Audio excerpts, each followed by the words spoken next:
Hey y'all, it is Thursday. It's another episode of the Late Night Vision Show, episode 217. Welcome back. Hopefully we are your two favorite night hunting addiction enablers.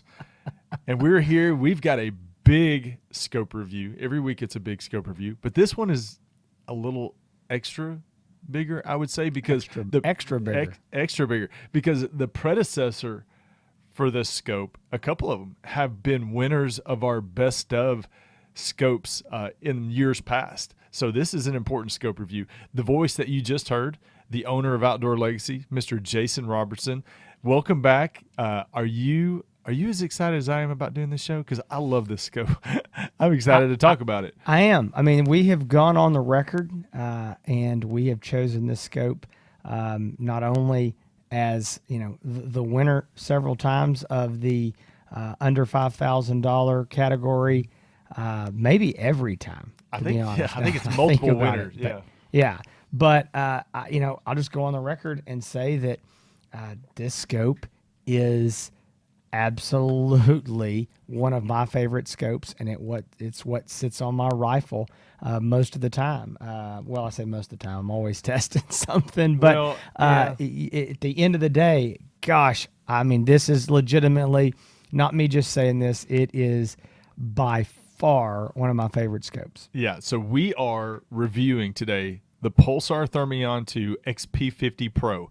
Now, I will say, Jason, that for the best of series, the best of thermal scopes under $5,000 for 2022, whatever year we're in, at the end of this year when we do that series of shows, the competition is going to be a little bit stiffer because there's a few more scopes in that price range that are going to give it a run for its money. So we're going to have to compare it to all of those and really put it through the ringer. There's getting to be too many scopes for our competition. It's getting to be like, we're going to have like some second place and honorable mentions. There's just getting to be way too many options, right? For sure. Exactly. So we're going to be reviewing that Pulsar Thermion 2 XP50 Pro. Now, this is not to be mistaken for the scope that we've already reviewed, the Thermion 2 XP50 Pro LRF. We've already reviewed that one. That is the Thermion with the laser rangefinder on it. As you know, it's a brand new design, brand new model. It's got the laser rangefinder on the top.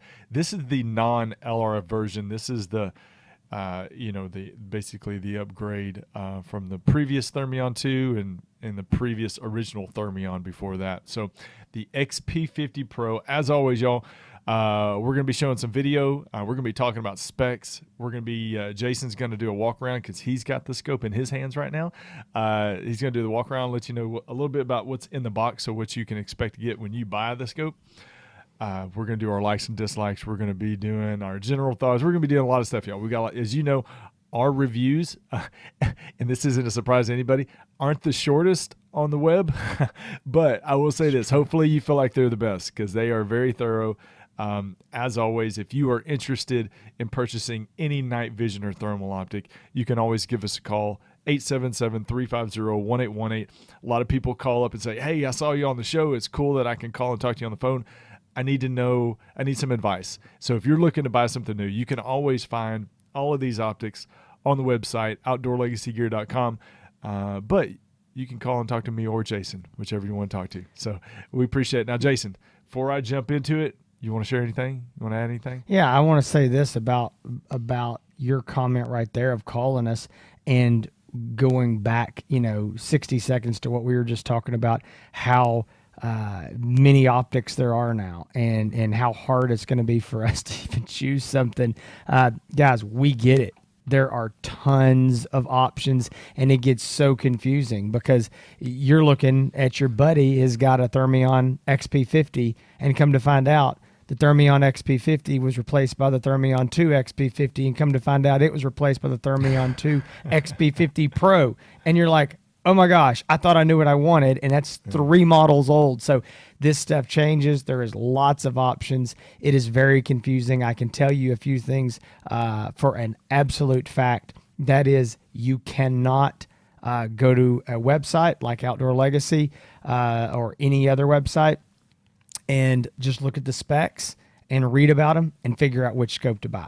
You might as well just close your eyes, stick your hand down in the barrel, and pull one out. The specs do not give the whole story. Hans is fixing to give the specs, and a lot of people really like to dig into those. But you need to talk to somebody that's looked through every single one of these and hunted with them, because otherwise you're just not going to be able to do it on paper. A lot of them look so similar. Some of them that look better on paper are not better. Some that look worse on paper are better. Super confusing, but that's what we're here for.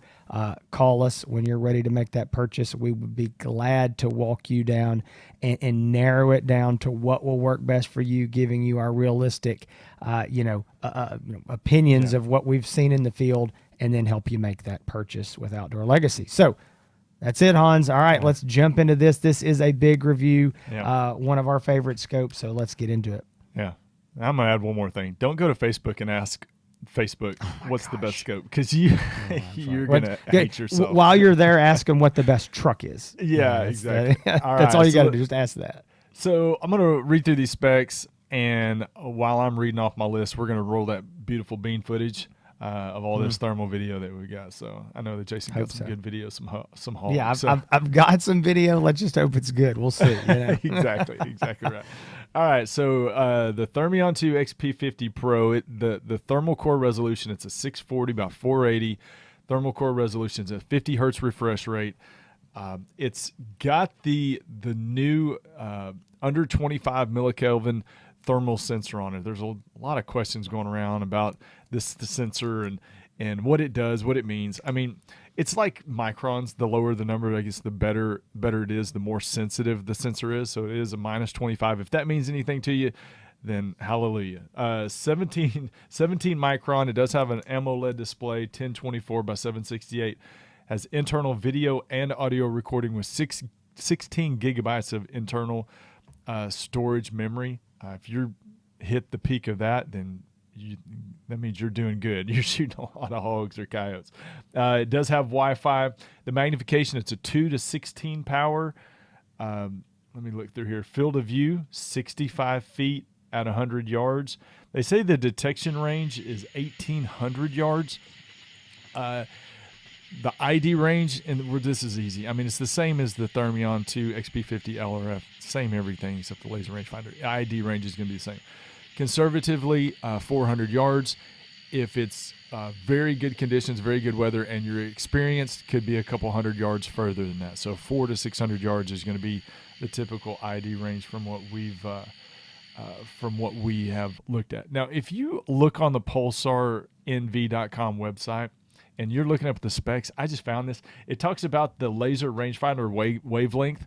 This thing does not have a laser rangefinder in it. It has a statometric, which is very common for thermal scopes. It's a very rudimentary way to judge distance. But this what he's trying to say is it doesn't work. Doesn't work. Yeah, exactly. It's a very ancient way of telling, I guess. But so it does not have a laser rangefinder, because I looked at that and I was like, what is going on here? The battery life on here, this says 10 hours of battery life. What we found with our testing, it's going to be anywhere from, and people out there may not like this, but it's going to be anywhere from 7 hours to 8 3/4 hours is what we found. And the reason why there's a spread in there of almost a couple hours, there's a lot of factors that could go involved. If it's colder, if it's really hot, if it's these batteries, I mean, let's just admit it. Batteries are not all equal. Even it may be the same size, but they're not all equal as far as power output and longevity and all that kind of stuff. So if you're getting, even though it says 10, if you're getting 7 to almost 9 hours of runtime, then it is on par with what we have experienced and what you're going to get. And I want to say one quick thing to that is, so if you get yours and you go out in the field and you hunt with it, and it's normal temperatures above 50, 60 degrees, and you only get 6 hours, don't be alarmed. Yeah. These runtime tests are with the scope turned on indoors, 70 degrees, perfect sitting conditions. There. That's not recording video. Right. That's not running Wi-Fi's. So nothing negative about that. I just want to be clear. A lot of times people see these specs And they go, well, y'all said y'all could get this. Well, that's true. But again, in a perfect world scenario, we're not out here recording video, running Wi-Fi, turning it off and on 50 times, and cold weather and hot weather and all that. So yeah, we're testing them in the ultimate perfect conditions. You can't get it, so leaving it on, not turning it on and off, not run anything. So yeah, you're exactly right. Yep. The Which, hang on. Before we go any further, and we'll come back to battery life in a minute, but I don't want to leave that hanging sounding negative. This is a great improvement over the 5 hours very much on the previous model. Very much. Okay, so I just want to. Our same test was netting 5 hours and 15 minutes. Now we're netting anywhere between 7 and almost 9. So I just want to be clear. We'll come back and talk about battery life again, but that's a huge improvement. So we're going in the right direction.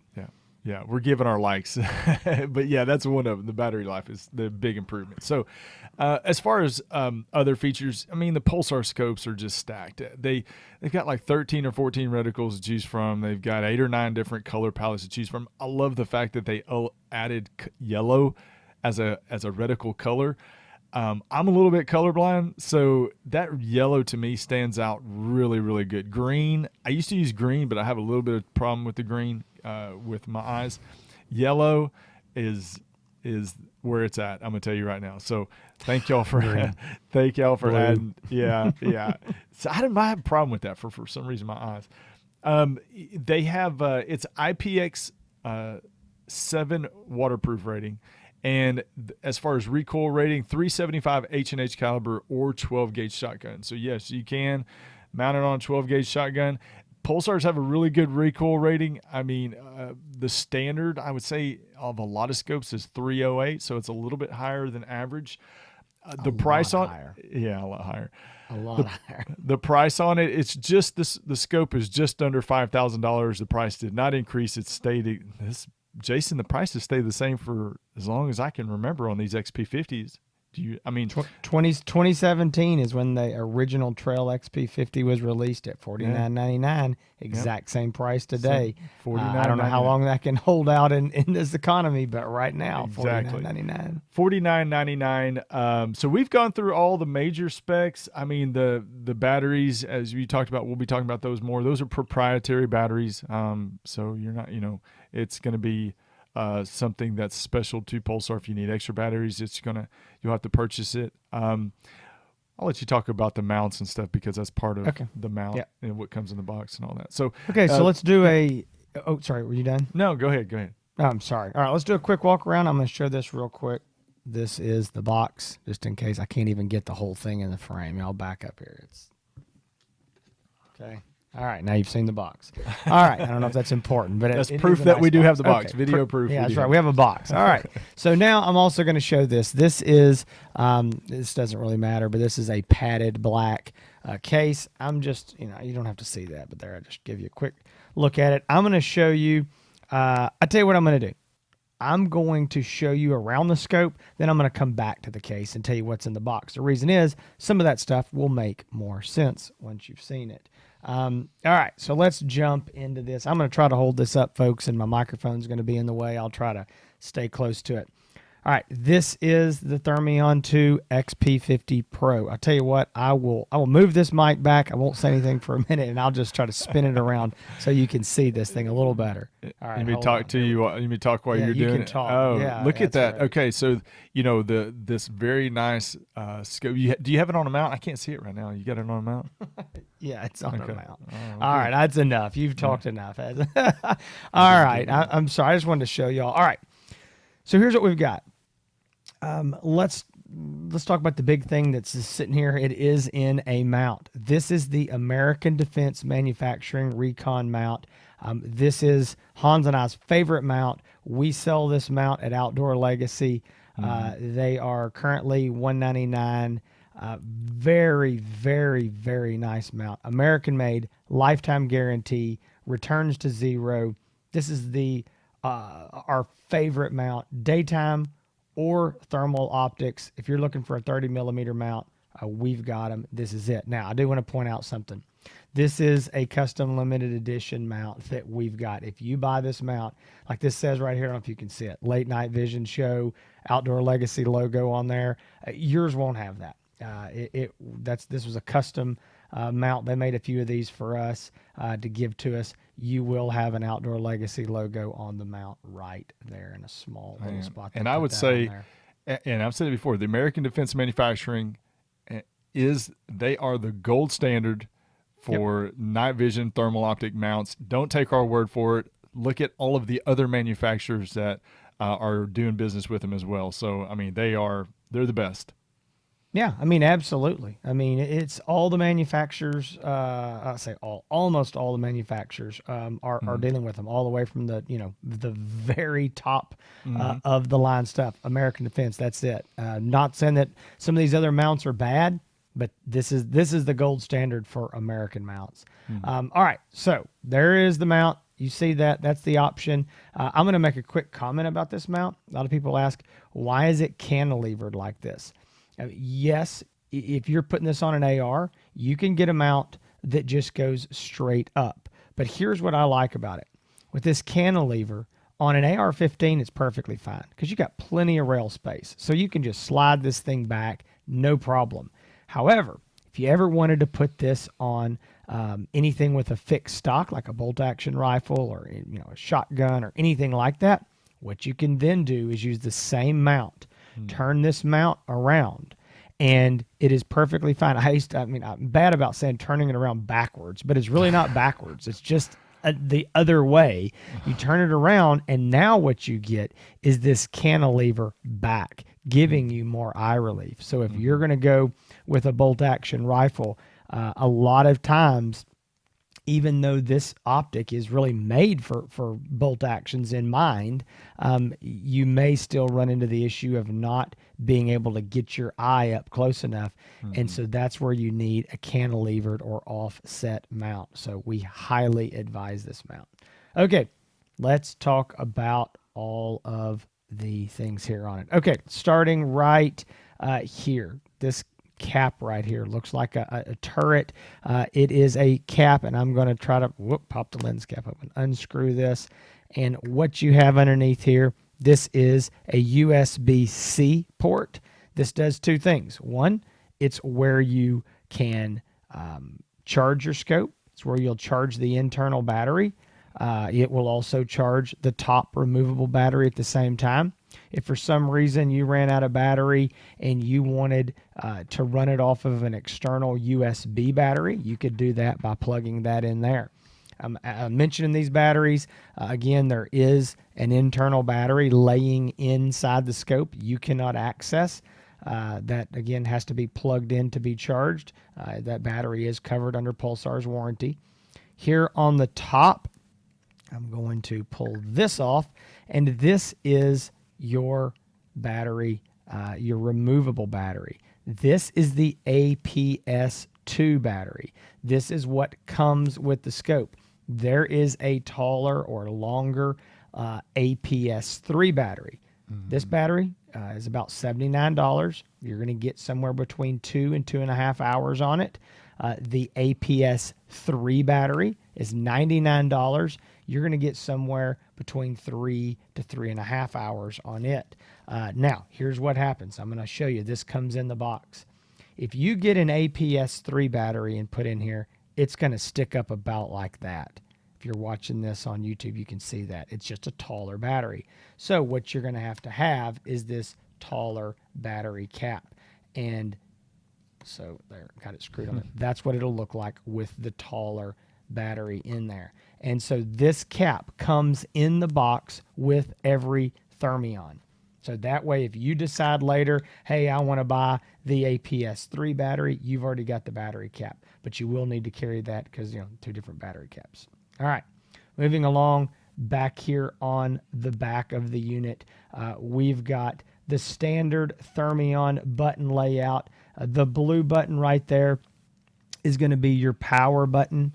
That is right here beside it. This is going to be your record button. So you can record a video, you can pause it, you can stop the videos. And then right over here, this is going to be your digital zoom button. So you press that, quickly, and it just goes through all the 2, 4, 8, 12, or 16, goes through those magnifications.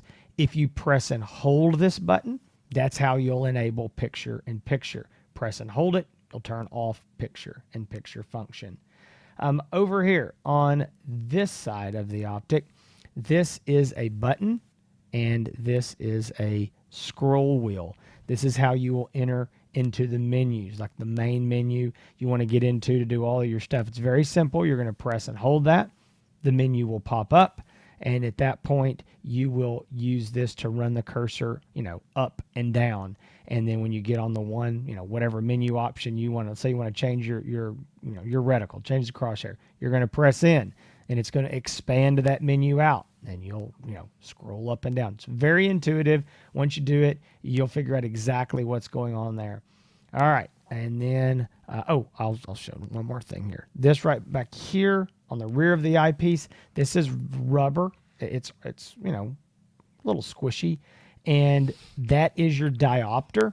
So that's how you focus this screen to your eye. Again, you're not focusing the scope, you're focusing the screen to your eye, because you may have different eyesight than I do, and we're all looking at a little computer screen in there. So you focus that to your eye. That is a set it and forget it. Once that's focused to your eye, you shouldn't have to be changing that all the time. Now, I'm going to show you one more thing here in the box. This is the rubber eye cup. This does come with the unit if you would like to use it. It is magnetic. You can kind of see here it's going to suck up to it, and it slides over just perfectly like a glove over this right here. You can just see it, and so there it is. If you want the eye cup, comes in the box. If you don't, you can take it off. If you're not sure, play with it. See which way you like. Hans and I generally run eye cups on a lot of our scopes, but something about these Thermions and this style of scope, it feels, I don't know, it just feels natural without it. I mean, it feels like shooting a daytime scope. So a lot of times I don't, but if you want to, you absolutely can. All right, almost done. Right up here on the front, this big rubber thing right here I got my fingers on, that is the focus ring. And these can be a little bit stiff, especially right out of the box. Have some guys sometimes say, man, it's stuck. No, just grab it and you just kind of break it loose. If you're really like, man, thing's just too stiff, what I would do is I would just sit there, in the house while you're messing with it and learning it. Just start twisting that thing back and forth, all the way one way, all the way. Just break it in. I mean, just use it, and it'll get that just a little bit softer on there. Right. And let me tell you this, I would much rather have one that's a little too stiff than it's a little too loose. Because when they're too loose, you won't even know it. You'll bump it on a limb and that thing spins and it's out of focus. You don't want that. Right. That's not good. All right, last thing, simple, but this is the lens cap. It is spring loaded, so you just touch that and it flips up to the top. You can turn this thing if you want it on either side or on the top, wherever it's most comfortable to you. You can do that. So again, it's a hard, rigid plastic lens cap. That is the walk around. I'm going to real quick see if there's anything else in this bag that matters. You've already seen the rubber eye cup. You've seen the tall battery cap. You will also get this dual APS battery charger. It will charge either an APS 2 or an APS 3. I'll charge two of them at one time. You get the little wall charger to plug it into the wall USB, and then you get the USB cable. That's basically it. Last thing I'll mention is, let me get this thrown down here. All right, in the box, you're going to get this right here. This is the Thermion 2 XP50 Pro Quick Start Guide. You're going to grab it and you're going to think, oh man, there's this manual. Well, it's actually the Quick Start Guide, and it's in several languages because Pulsar is a European company and they sell all over the world. So they've got that in several languages. It is just the very basics to get you going. If you're looking for the full manual, Pulsar has that on their website. You can find the full manual telling you how to do everything online. Now listen, guys, I know what you're going to say. I just spent $5,000 on this scope and I don't have a manual that's on paper that tells me what to do. They're cheaping out on me. They're actually not. I'm going to tell you why they started doing this. And it makes sense because we've been down this road long enough. Pulsar is really good over time of offering firmware updates. These are voluntary. You don't have to do this. If you don't want to update your scope, don't. I mean, there's, nobody's going to make you. You don't have to do it. We get that question a lot. But over time, they have updated their scopes. They've put new features. They have included things that, again, we're way past this now, but a few years ago, they had the image boost update. This was an option that everybody could download. You press a button and in the menu, and you could magically improve your image quality. Right. Who wouldn't want that? Right. But here's the problem. Once that was done, I'm just using this as an example. Well, now the menu's different. Now this button press does something else. And so the manual has to change. Well, when you get, thousands of printed manuals out there and everybody's manual is now wrong, it causes great confusion. So with these digital manuals, it's easy for them to go, okay, we're going to make this change, update the manual. So that's why they do it. It makes a whole lot of sense. And if you want to print it, you can always go and print that thing out. But I would advise if you're, new to the Thermion or the say this is a Pulsar. If you're used to a Pulsar, this is going to be the same. Mm-hmm. But if you're new to a Pulsar unit, I would advise going online, reading over the manual, and that'll definitely help you kind of take the learning curve off. But they are not difficult at all to learn.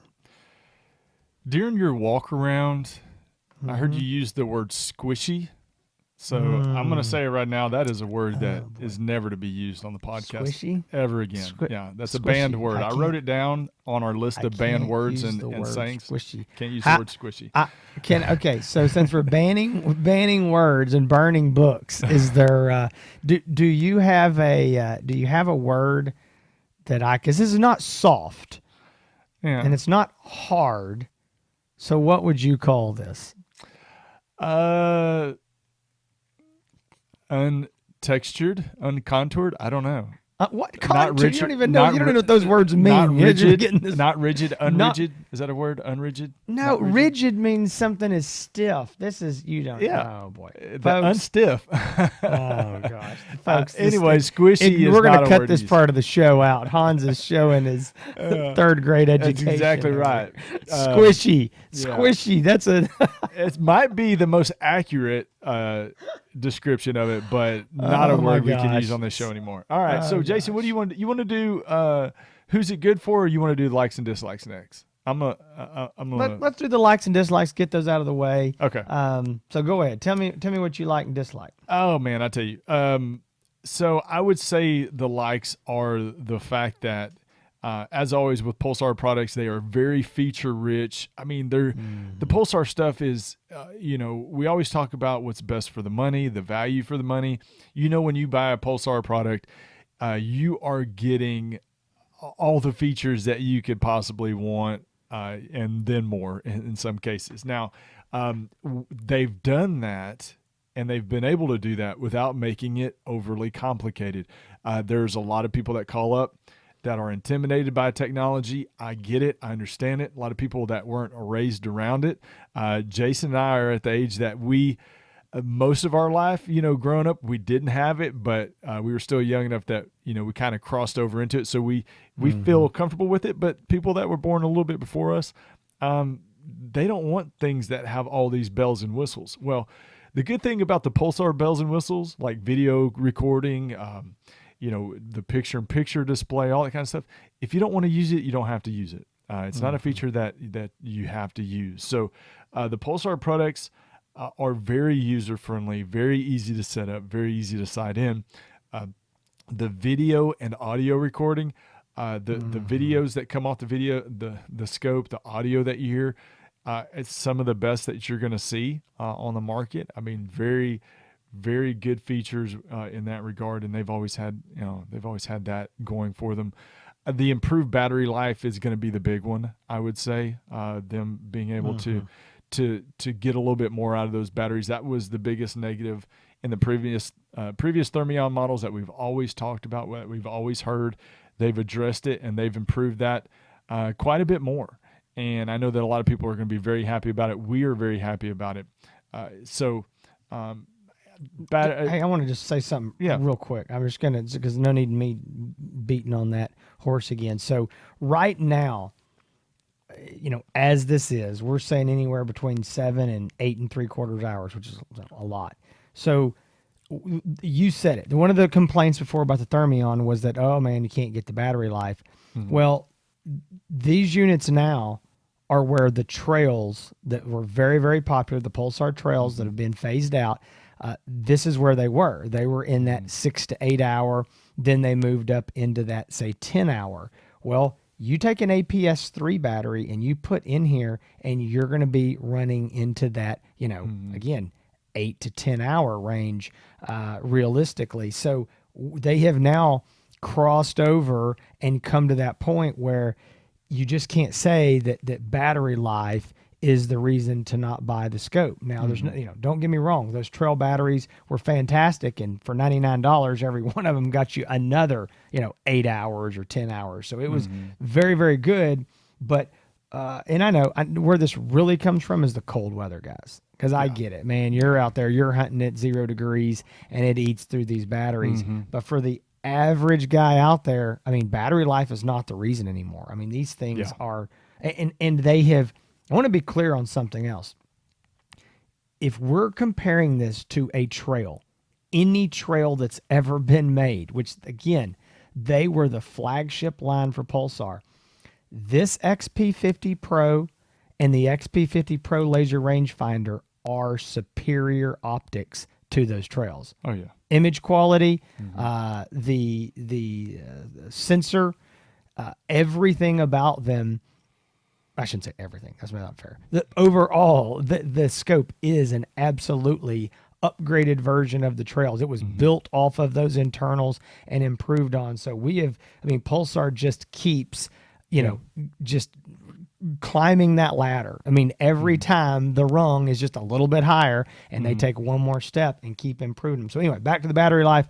I just think it's a really, really big thing that we are just continuing to move forward with better battery life with each model. Exactly. So I would also say the picture quality is very good. I mean, again, and the reason why this scope year after year gets the best of award is because of the fact of all the features and the excellent picture quality that you're going to get under $5,000. It's a great value.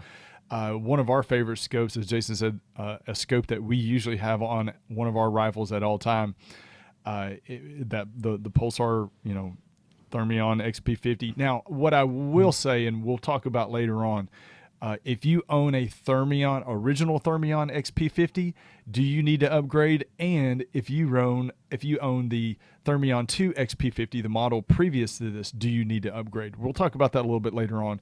And Jason will address that too, just so you know, like, hey, is it worth upgrading or not? But as far as the likes, I mean, I think I talked about and addressed everything. So yeah, so I'll throw in a couple things here.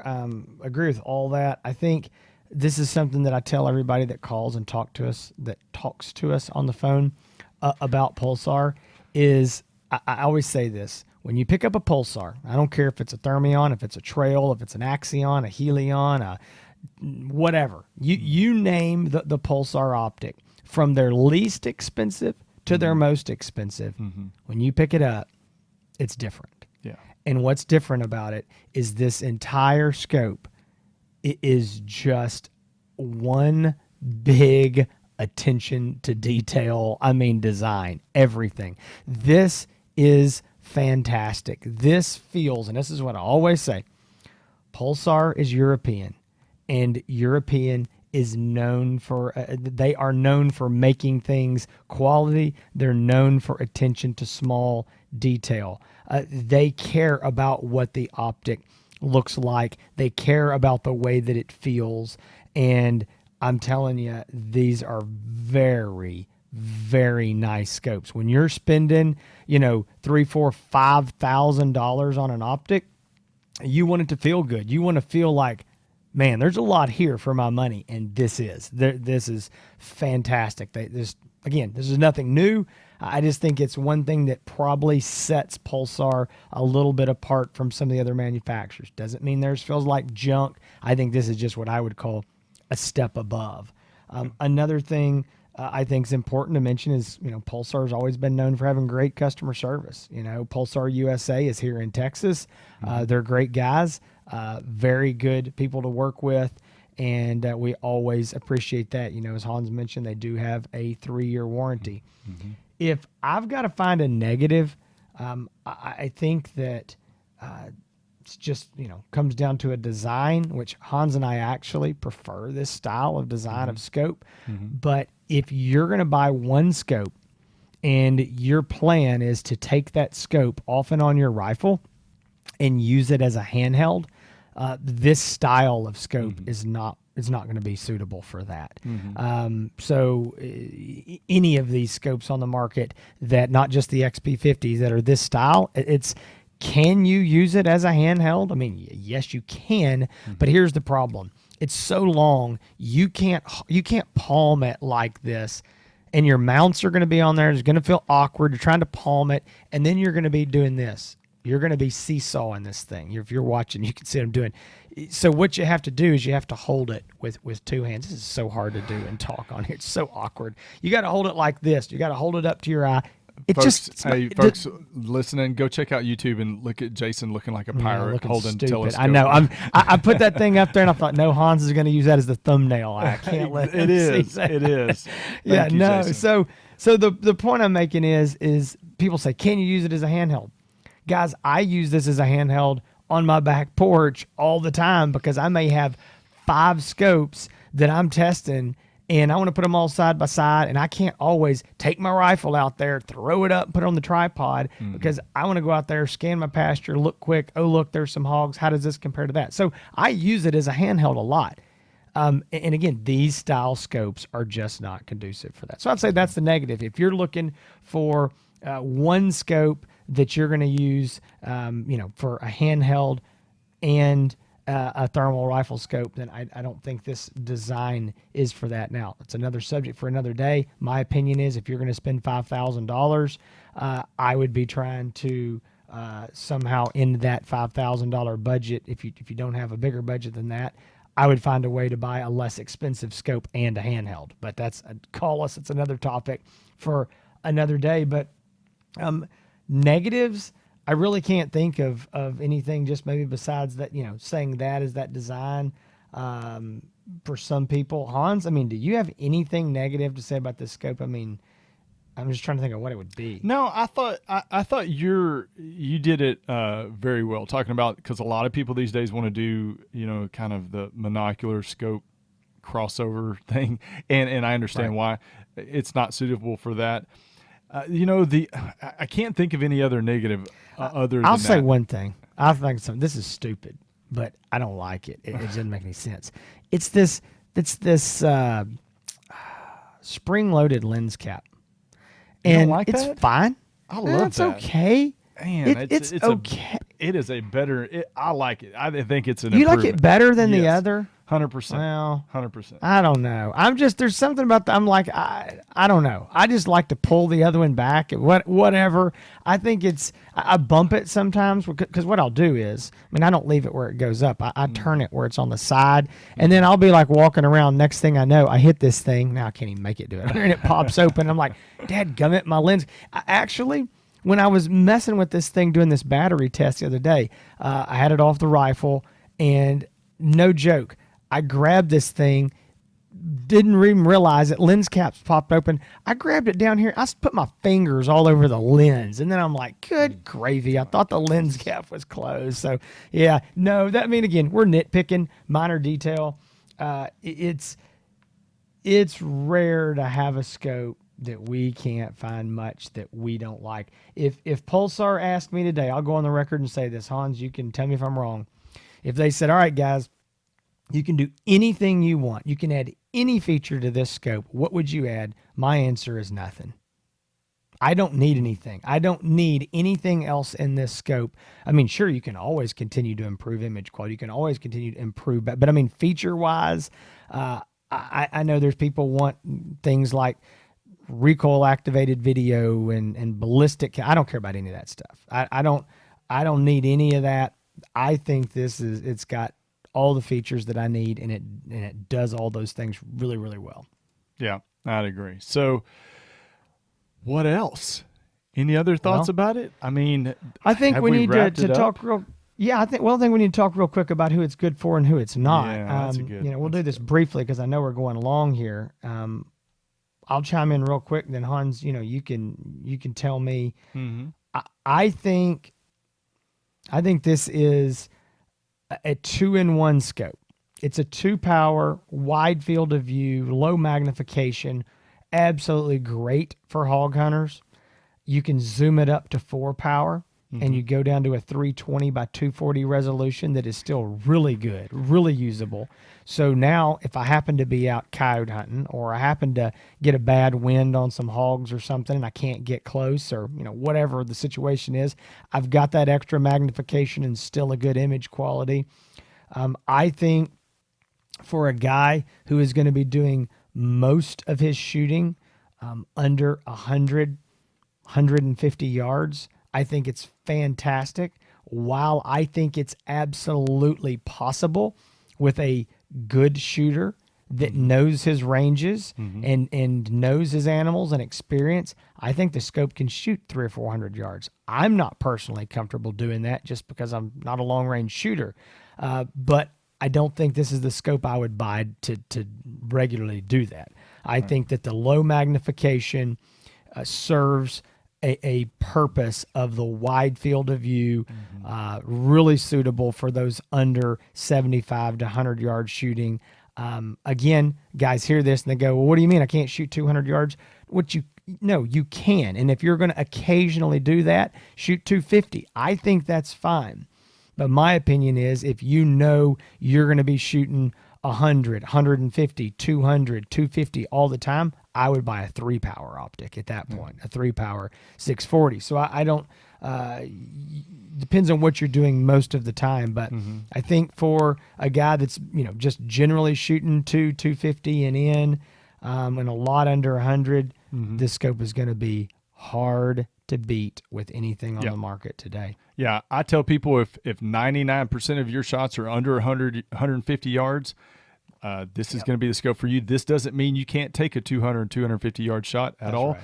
But if your majority of your shots are over 100, over 150 yards, you're going to want to look at a little bit higher, like you said, the XG50, a 3-power. But I do a lot of hog and coyote hunting. I like the XP50. I think it's a good scope, nice wide field of view.